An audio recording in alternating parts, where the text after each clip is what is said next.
How do you deal with anxiety? Anxiety is one of those things that you don't really understand it until you feel it.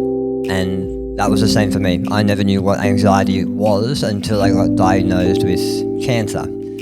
I remember I had my first panic attack after my operation. And I was walking down the street in Port Melbourne. I had a panic attack in the middle of the street. And so I've tried every mindfulness technique that you can think of, but there's one that stuck with me. And this is the best way I have found to deal with my anxiety, and it's called closing your loops.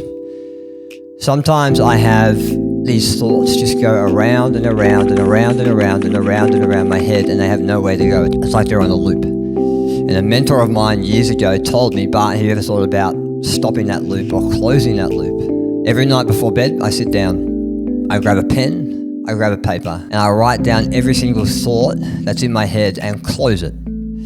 I forgot to get that report done on Monday. That's okay. I can't do much about it now. I'll address it in the morning. Closed and off. Why did I get cancer?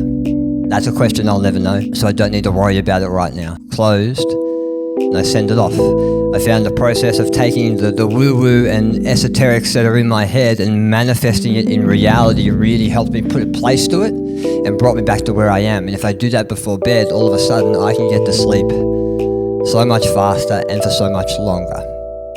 So how I deal with my anxiety is pretty simple. Every night before bed, I close my loops to promote a higher quality sleep.